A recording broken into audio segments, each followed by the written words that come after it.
நீட்டுக்கு எதிராக நாங்கள் போராடுறோம், நீட்டுக்கு எதிராக நாங்கள் குரல் கொடுக்குறோன்னு நடித்தவங்க நல்ல மனசுக்காரங்க நடிகருங்க இவங்கெல்லாம் எங்கே போய் அந்த பொந்தில் ஒளிஞ்சிக்கிறாங்கன்னு தெரிலங்க. பிள்ளைங்க 20 நாளாக போராடுறாங்க.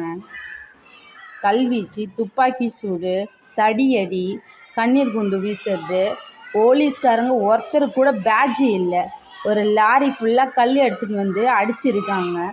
கொஞ்சம் கூட மனிதாபிமானம் இல்லாமல் ஒவ்வொரு மாநிலத்தினுடைய முதலமைச்சர்களும் எம்எல்ஏ எம்பிலாம் வாயை முடின்னு கையை கட்டிக்கின்னு வேடிக்கை பார்த்துட்டு இருக்கீங்க. இல்லை வேறு நடிகருங்க வேறு இப்பட்ட அநியாயத்துக்கு ஒருத்தரும் குரல் கொடுக்கல.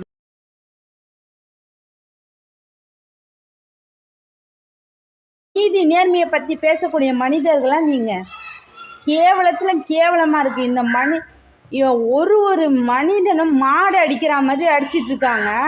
இந்த ஆக்டர்ஸ் என்ன பண்ணிகிட்ருக்காங்க, ஒவ்வொரு ஸ்டேட்டுடைய முதலமைச்சர்கள் அமைச்சர்கள்லாம் என்ன பண்ணிகிட்ருக்காங்க, எம்எல்ஏ எம்பியில் என்ன பண்ணிக்கிட்டு இருக்கீங்க? உங்களுக்கெல்லாம் மனிதாபிமானமே கிடையாதா? இதெல்லாம் பார்த்தா இந்த கேவலமான நாட்டில் வாழறமான்ட்டு நம்மளுக்கே அசிங்கமாக இருக்குங்க.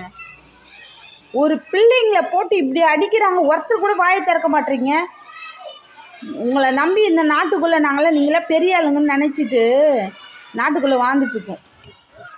இவ்வளோ நடந்தும் வாயே திறக்காமல் இருக்கிறேன். நீங்களாம் மனிதாபிமுள்ள மக்களா, தலைவர்களா? உங்களெல்லாம் என்ன சொல்கிறதுனே தெரிலங்க. இந்த பாவத்துக்கெல்லாம் கண்டிப்பாக நீதியும் தர்மமும் தீர்ப்பெழுதும் செஞ்சிட்ருக்கீங்க. ஆனால் சத்தியமாக படித்த இளைஞர்கள் என்றைக்குமே தோற்று போக மாட்டாங்க. அவங்க என்றைக்குமே பின்னும் வாங்க மாட்டாங்க.